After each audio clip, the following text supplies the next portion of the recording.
बेहतर यही है कि 4 बंदे बैठें। और क्योंकि ड्राइव कंफर्ट, फिर आप पता है जब आप लॉन्ग रूट पे सफ़र कर रहे होते हैं तो ड्राइव कंफर्ट ज़्यादा मैटर करता है। तो 4 बंदे बैठ के ड्राइव करेंगे तो ये गाड़ी आपको अस्सलाम वालेकुम, hello guys, welcome back to my new vlog. As you know, मेरा नाम वतन फारूकी है। आज मैं जिस गाड़ी का रिव्यू आपके लिए लेकर आया हूँ वो इकोनॉमी सेक्टर की स्मॉल हैचबैक गाड़ी है, डाइट्सू टोरे। Daihatsu is a subsidiary of Toyota, जो कि जापानीज़ डोमेस्टिक मार्केट के लिए गाड़ियाँ प्रोड्यूस करती। Daihatsu and Toyota both are same but the icons are different. अगर मैं इस गाड़ी की हिस्ट्री की बात करूँ आपसे, अच्छा, डाइट्सू और टोयोटा ये दोनों डिफरेंट कंपनीज थी। 1998 में जब आपकी टोयोटा ने डाइट्सू के कुछ कंट्रोलिंग शेयर्स खरीदे तो मार्केट में ऐसी काफ़ी गाड़ियां लॉन्च की गई जिनके उनकी बॉडी शेप सेम थी, फीचर्स सेम थे, बट उनके लोगोज डिफरेंट। जैसा आपकी आई Toyota Pixis, Daihatsu Mira, both are same in shape and same in features but their icons are different. इसी तरह मार्केट में काफ़ी गाड़ियाँ लॉन्च की गई जिनकी बॉडी शेप सेम थी, फीचर्स सेम थे, बट लेकिन उनके लोगोज चेंज थे। और ये तमाम गाड़ियाँ आपकी एक ही प्लांट पे बनाई जाती हैं। ज़्यादातर ये वो गाड़ियाँ हैं जो जापानीज असेंबल गाड़ियाँ हैं। सन 2000 में जब इंडस मोटर कंपनी ने कोरे को लॉन्च करवाया तो इस गाड़ी के अंदर 2 वेरिएंट आते थे, CX और CL। दोनों वेरिएंट बेसिकली तो सेम थे, कुछ थोड़ा बहुत इनके अंदर डिफरेंट था। जैसे इनके बम्पर सीरीज के एक के अंदर कलर बम्पर आते थे, एक के अंदर सादे बम्पर आते थे। इसके अलावा इनमें 2 ट्रांसमिशन आई, एक मैनुअल ट्रांसमिशन थी, एक ऑटोमेटिक ट्रांसमिशन थी। मैनुअल ट्रांसमिशन के अंदर इसकी 5 स्पीड ट्रांसमिशन थी, ऑटोमेटिक इसकी 3 गियर ट्रांसमिशन थी। ये गाड़ी आपको हॉर्स पावर प्रोड्यूस करती है 40 HP की। अगर मैं इस गाड़ी के इसकी गाड़ी के एक्सटीरियर लुक की बात करूं तो ये गाड़ी तकरीबन मैं आपकी जब इंडस मोटर कंपनी ने लॉन्च की थी उस गाड़ी को लॉन्च किया था तो उस टाइम पे 800 सीसी गाड़ी के अंदर आपकी सिर्फ मेहरान आते। और ये गाड़ी मेहरान की कंपैरिजन के अंदर एक स्टेप ऊपर थी। अंदर 2006 के बाद इस गाड़ी की जो हेडलाइट्स आई थी, इस गाड़ी के अंदर जो हेडलाइट थे वो सिंपल हेडलाइट्स थी। 2006 के बाद इस गाड़ी में जितनी भी हेडलाइट्स हैं वो सारी क्रिस्टल हेडलाइट्स थी। इनके साइड मिरर्स की बात करूँ तो same as it is Mehran जैसे साइड मिरर्स है इसके। और इसके दरवाजे के हैंडल्स की बात करूँ तो दरवाजे के handle as compare to Mehran इनके दरवाजे के हैंडल्स नहीं हैं। अगर मैं इस गाड़ी के रियर शेप की बात करूँ तो इस गाड़ी का रियर शेप भी ऐसा कोई ख़ास नहीं कि कस्टमर्स को अट्रैक्ट करे जैसा कि आपकी दूसरी गाड़ियों में कोरे के बाद आने वाली गाड़ियों के अंदर है। रियर शेप भी इस गाड़ी का नॉर्मल ही है। आए चले अब इस गाड़ी के अंदर इंटीरियर की बात करते हैं, इस गाड़ी का ड्राइविंग एक्सपीरियंस चेक करते हैं, इस गाड़ी की ड्राइव कैसी है। अच्छा, फर्स्ट ऑफ ऑल पहले तो मैं इस गाड़ी की अगर आपकी इंटीरियर की बात करूँ तो इंटीरियर के अंदर एज़ कम्पेयर टू मेहरान, क्योंकि जैसा मैंने आपको बताया कि जब ये गाड़ी लॉन्च की गई तो सिर्फ मेहरान ही थी जो कि 800 सीसी पेट्रोल इंजन के अंदर उस टाइम पे स्मॉल हैचबैक गाड़ियों में आती थी। उस मुकाबले में अगर मैं इस गाड़ी के डैशबोर्ड मटेरियल की बात करूं तो इस गाड़ी का dashboard material as compare to उन गाड़ियों के जो कि पुरानी गाड़ियां थी, जैसी मेहरान है आपकी, खैबर थी, उन मुकाबले में ये गाड़ी का मटेरियल क्वालिटी इस गाड़ी की बहुत अच्छी है। और इस गाड़ी के AC विंड्स हो गए हैं और इस गाड़ी का स्पीडोमीटर हो गया। इस तरीके का लुक उस टाइम के अंदर आपकी जैसे इंडस करोला थी, होंडा सिविक थी, सिटी थी, इस गाड़ी का इंटीरियर जो है वो बेसिकली उस तरीके का इंटीरियर डिज़ाइन किया गया था। तो ये बेसिकली एक ऐसी चीज़ थी जो कि कस्टमर्स को उस टाइम पे अट्रैक्ट करे। अच्छा, हम जब गाड़ियाँ लेते हैं ना तो सबसे पहले अक्सर लोग ये बात नोट करते हैं कि इस गाड़ी की फ्यूल एफिशिएंसी कैसी है, पार्ट्स, स्पेयर पार्ट्स इस गाड़ी के अवेलेबल मार्केट में किस क्वांटिटी में अवेलेबल है। और बहुत सारी चीज़ें ऐसी हैं जो कि मैटर रखती हैं गाड़ी परचेज़ करने से पहले।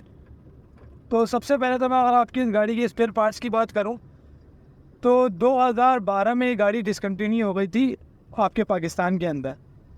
और एज़ कम्पेयर टू मेहरान इस गाड़ी की स्पेयर पार्ट्स, मतलब मेहरान की अगर लाइट आपको मिलनी है 2000 की तो इस गाड़ी की जो हेडलाइट है वो आपको मिलेगी 5000 की, मतलब डबल का फ़र्क है। तो एक ये चीज़ है कि इस गाड़ी के अंदर के इनके पार्ट्स थोड़े बहुत मुश्किल से मिलते हैं इस गाड़ी के पार्ट्स, क्योंकि मतलब या तो आपको कोई पुराना चाइना का पार्ट मिल जाए तो वो एक अलग मामला है, लेकिन इस गाड़ी के अच्छे जापानीज़ पार्ट्स, इस गाड़ी के ओरिजिनल पार्ट्स हैं, अगर वो आप, पहली बात तो ये, अगर आपको वो आप कंपनी से डायरेक्ट मंगवाएंगे तो वो आपको और ज़्यादा एक्सपेंसिव पड़ेंगे एज़ कम्पेयर टू आप किसी दुकान से परचेज़ करते हैं या इवन कि आप शेरशाह से भी परचेज़ करते हैं। तो एज़ कम्पेयर टू इन जगहों के आपको कंपनी के पार्ट्स बहुत महंगे पड़ते हैं, जबकि आपकी मेहरान के पार्ट इससे आधी कीमत में मिल जाते हैं। ये एक फैक्टर है इसके अलावा फ्यूल एवरेज ये गाड़ी आपको वही 12-15 का एवरेज देती है। मेरान भी आपको 12-15 का एवरेज देती है। इस गाड़ी के अगर मैं ड्राइव कंफर्ट पे देखूँ इस गाड़ी को, तो एज़ कम्पेयर टू मेरान इस गाड़ी का ड्राइव कंफर्ट बहुत अच्छा है। इस गाड़ी की लेग स्पेस भी इस गाड़ी के अंदर काफ़ी अच्छी है। सबसे पहले तो मैं एक बात मैंने जो इस गाड़ी को चलाते वक्त नोट करी वो ये है कि इस गाड़ी के अंदर कोई आवाज़ नहीं है। मतलब ये गाड़ी एक बहुत सुन गाड़ी है। मतलब अगर मैं 2006 के अंदर 2006 मॉडल अगर ये मैं इस गाड़ी का जिस गाड़ी का रिव्यू कर रहा हूँ वो बेसिकली ऑटोमेटिक वेरिएंट है और 2006 मॉडल वेरिएंट है। तो 2006 के अंदर इस गाड़ी के अंदर ऐसा कोई ऐसी आवाज़ नहीं है, या तो इस गाड़ी के जो ऑनर हैं उन्होंने इस गाड़ी को बहुत वेल मेंटेन रखा हुआ है। अच्छा, जब लोग गाड़ी परचेज़ करते हैं ना तो वो इस चीज़ का बहुत ख्याल करते हैं कि गाड़ी की मेंटेनेंस कॉस्ट कैसी है। तो मेंटेनेंस कॉस्ट इस गाड़ी की वैसी है जैसे आपकी कल्टस की है, सुजुकी की और काफ़ी गाड़ी हैं। मेंटेनेंस कॉस्ट इसके अंदर ऐसा जैसी कोई एक्सपेंसिव मेंटेनेंस कॉस्ट नहीं है इस गाड़ी की। सिंपल जैसे बजट कार इकॉनमी सेक्टर की गाड़ियों की मेंटेनेंस होती है, सेम इस गाड़ी की वैसी मेंटेनेंस है। पार्ट्स हैं थोड़े से मुश्किल से मिलते हैं, थोड़े एक्सपेंसिव पार्ट्स हैं इस गाड़ी के, लेकिन एज़ कम्पेयर टू और गाड़ियों के इस गाड़ी की ड्राइव कंफर्ट, इस गाड़ी की मेंटेनेंस कॉस्ट सब नॉर्मल है। मतलब हम ये नहीं बोल सकते कि ये गाड़ी हैचबैक गाड़ियों के अंदर, स्मॉल हैचबैक गाड़ियों के अंदर ये गाड़ी एक महंगी गाड़ी है। तो मेरा एक्सपीरियंस अभी कि मैंने इस गाड़ी को चलाया, मेरा एक्सपीरियंस मैं तो यही बोलता हूँ भाई, अगर लोग इस गाड़ी को इकॉनमी सेक्टर की गाड़ियों को ज़्यादा वो करते हैं, फ्यूल एफिशिएंसी देखते हैं, पार्ट्स देखते हैं, तो मैं इस गाड़ी को ज़्यादा प्रीफर करूँगा। क्योंकि इस गाड़ी का जो मुझे जैसा कंफर्ट महसूस हो रहा है एज़ कम्पेयर टू मेहरान और गाड़ियाँ खैबर इस रेंज की जो गाड़ियाँ हैं उसके अंदर एज़ कम्पेयर टू वो उन गाड़ियों के ये गाड़ी काफ़ी मुझे समझ आई एज़ कम्पेयर टू उन गाड़ियों पे। और सबसे बड़ी बात, पहले तो मैं इस गाड़ी की आपको प्राइस की बात करूं तो प्राइस इस गाड़ी के 2000 इस टाइम पे जो मार्केट प्राइस चल रही है वो 2000 मॉडल की जो चल रही है वो 5.5 लाख रुपए चल रही है वेल मेंटेन गाड़ी की। और 5.5 लाख से लेके आपकी 9.5 लाख तक आपको कोरे मिलती है 2012 मॉडल। 2012 के बाद मार्केट में ये गाड़ी आना डिसकंटिन्यू हो गई थी। इस गाड़ी के एसी वेंट्स की बात करो, एसी की बात करो, एसी की कूलिंग की बात करो तो एज सच मतलब आप ये नहीं बोल सकते इस गाड़ी को कि इसकी एसी की कूलिंग मतलब बहुत एक्स्ट्रा ऑर्डनरी ये गाड़ी चिल कर रही है आपके अंदर के रूम को। नॉर्मल एसी है, मतलब ऐसा कोई ख़ास नहीं है कि मतलब अगर यहाँ बैठा हुआ और मुझे एसी की कूलिंग डायरेक्ट मेरे मुंह पे आ रही है तो मुझे फिर थोड़ा बेहतर लगेगा। पीछे बैठने वालों को शायद नहीं पहुँच पाए उन तक कूलिंग। तो एसी की कूलिंग तो मेरे ख्याल से नॉर्मल है, मतलब ऐसा कोई ऐसी ख़ास कूलिंग नहीं है इस गाड़ी। अच्छा, ये भी एक बहुत बड़ा फैक्टर था क्योंकि जब ये गाड़ी लॉन्च की गई तो उस टाइम पे मेहरान में एसी जब आता था तो थोड़ी लंबी राइड के ऊपर मेहरान के अंदर अगर हम फुल एसी चला रहे हैं और हम सोच रहे हैं कि ये गाड़ी अंदर का रूम चिल कर देगी तो उस गाड़ी का हीट का कांटा जो था वो फ़ौरन उठना स्टार्ट कर देता था, हीटअप होने लगती थी गाड़ी।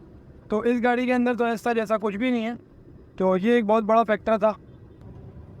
अच्छा, अगर मैं इस गाड़ी की सीटिंग कैपेसिटी की बात करूँ तो फ्रंट इसकी लेग स्पेस तो अच्छी खासी है, लेकिन अगर मैं बिल्कुल पीछे करके सीट चलाऊंगा तो जो पीछे वाले पैसेंजर्स हैं हमारे उनके लिए थोड़ा मुश्किल हो जाएगा। तो सीटिंग कैपेसिटी जो है इसकी कोई ऐसा खास नहीं है। और अगर सिटी अगर मैं कहीं ड्राइव कर रहा हूँ गाड़ी को तो फिर भी इसके अंदर 5 लोग बैठ सकते हैं। लेकिन अगर लॉन्गर जर्नी के लिए मैं लेके जा रहा हूँ गाड़ी को तो 4 से ज़्यादा एडल्ट इस गाड़ी के अंदर नहीं बैठ सकते।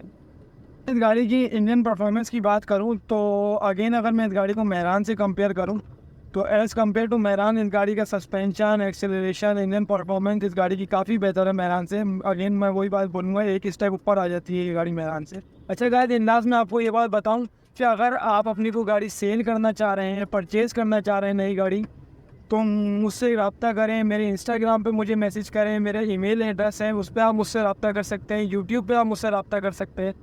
ये तमाम लिंक्स आपको नीचे ऑप्शन में डिस्क्रिप्शन में मौजूद हैं। अच्छा गाइस, ये था हमारा आज का रिव्यू। अगर आपको ये रिव्यू अच्छा लगा हो तो मेरे चैनल को लाइक करें, सब्सक्राइब करें, शेयर करें, बेल आइकन का बटन दबाना मत भूलिएगा ताकि हर आने वाली वीडियो आप तक बआसानी पहुंच सके। और अगर आप में से कोई अपनी गाड़ी का रिव्यू करवाना चाह रहा है तो अगेन मैं आपको बता रहा हूँ, इंस्टाग्राम, यूट्यूब सबके लिंक्स नीचे मौजूद हैं। आप मुझे मैसेज कर सकते हैं, ठीक है। थैंक तो हम डाउन